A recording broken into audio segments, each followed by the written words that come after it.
Hey, who am I? I'm just one bad black man. Simple as that. So today I came, Black Power, but if you look at my tie, it says Pink Panther. So, okay? So just to level it, who am I? I'm going to give you a journey, folks, that goes back to 1959. I'm going to bring you right up to speed. 59, a man called Macmillan. Hey, that clock's fast. A man called Macmillan said, you've never had it so good. I just come into the country that year, 8.5 years old. I look good, didn't I? Anyway, he said that in 1959. 2 weeks ago, Cameron says, let's share the good time. I'm thinking, what's going on here? So let me check about my equality, or none as it may be, because it's supposed to be equality for real with 3 question marks. Okay, so I come to this country on the wind of change. Never had it so good. Jobs was everywhere, jobs are cheap. Black people came here as teachers, but they end up cleaning the buses. Then there was this phenomenon called teddy boys. Today they call them UKIP, teddy boys in suit. You know what I'm saying? I ain't joking either. And just to compliment them, we had this geezer called Alf Garnett. For those of you who are old enough, he's the sort of man who was saying, we're the coons today. And we used to say to him, never mind, you never had your coon flakes this morning. That soon silenced them. And by the way, I'm not PC, okay? So don't put me down in on brackets where people are saying, no, look what he's saying up there. I can say what I want about me and my people. Dig it? Okay, don't take liberty now. Okay, so what's happening? We come to the 60s, the teddy boys are chasing us around London until they discover, flipping hell, the darkies are hard. Then they left us and started beat up on my Asian brothers. Then they found out the Asian boys are hard. Then they start putting on suits, as I was saying. Okay, we come to America now. I came here as a colored. The black Americans decided, you know what, we don't want no more Deep South. We want parts of New York. We want part of Washington. We want part of the US of A. And if we don't get it, we're going to burn the goddamn house down. So they did, and they got power. We mimicked Americans. So we moved from colored to black. And we told Britannia, hey, remember who put the great into Britain? They called them some darkies from Africa who went to the Caribbean, who did the cane to make you money, to copper bottom your boats so that your boat is faster than the French and the Spanish and the Portuguese so that you can conquer the world. Call it the Commonwealth. So don't be messing about with me because we want some of the cake.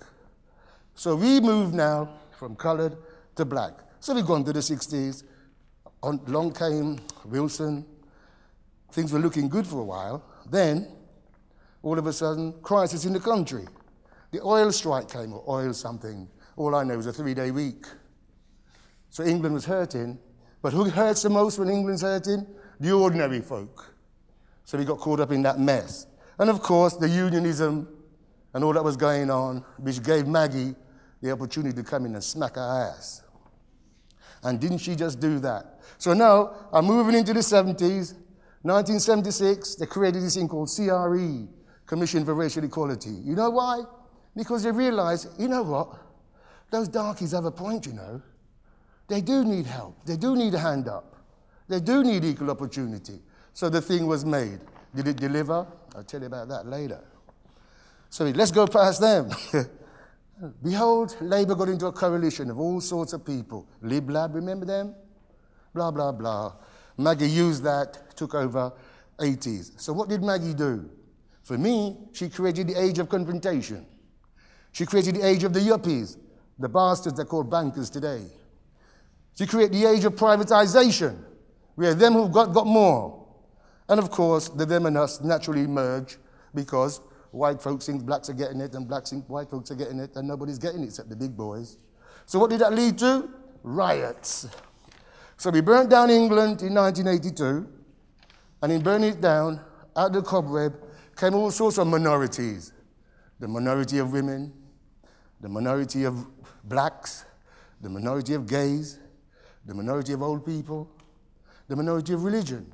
And what was happening there? All was competing for this little crumb Maggie threw into inner cities to try and cool us down. So rather than helping those who need to escape poverty and become equal, she set up a competitive business.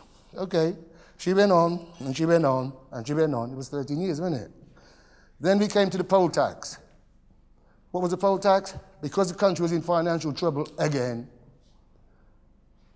she decided to tax the poor folks. You who've got a house have to pay tax 3 times over because you have 3 adults in a house. God damn, this is Great Britain. Anyway, she got slapped down. And she cried, oh, I've got to live 10 Downing Street. And she did. In came Major and his bastards. Remember that terminology? Yeah. Major and his bastards came along, and Blair was beginning to ramrod along England and took him out. And then you came education, education, education. Fine, you figured that I'll get some of that. But in those journeys, 86, Scarman made a report. And Scarman said, this country is bad for blacks. Show what upon that. Come 90s, Lawrence got murdered. Macpherson made a report. He said the country is institutionally racist. Show what upon that. In 2010, they got what they call today the Race Act, where local authorities are supposed to make sure that their business helps us. I'm still wanting to know. But remember, when Blair came, Blair created the thing, the target industry. Targets, targets, targets. So I'm thinking, well, who's targeting me? Because the same time he created the target industry, they invented something called hard to reach. Now fancy this. I'm the blackest man in the world and I'm hard to reach. Something's wrong there. And what is wrong is this. Blair's measurers were the same yuppies that Maggie brought in the 80s, today's bastards in the banks. They set the targets. Of course, in setting the targets, they're getting the bobs. They're getting all the money.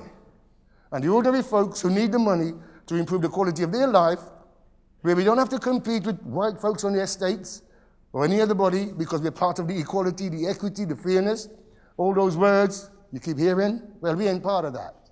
So without going on for too long, because Karen is counting me down, I'm saying this in terms of that statement with a question mark. You tell me, based on the global view I've took you on, do you think this world's equal? Do you think England's equal? And hear this now, just to finish it off in terms of equality. Last Saturday, Cameron went down to Croydon to talk about, hear this, to outline his 2020 vision for Black Britain and ethnic minority communities. 2020, hello, we're in 2015. So where's he going all the way down there for? Jesus. But I'll tell you what came out of that. Well, I'll tell you what came out of that. And this was in his favorite paper, the Sunday Mail. I read it yesterday.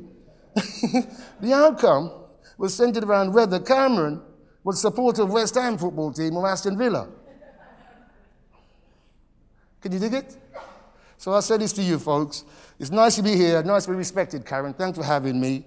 For where I'm coming from, there is no equality for real. People are hurting. And when people hurt, they do bad things.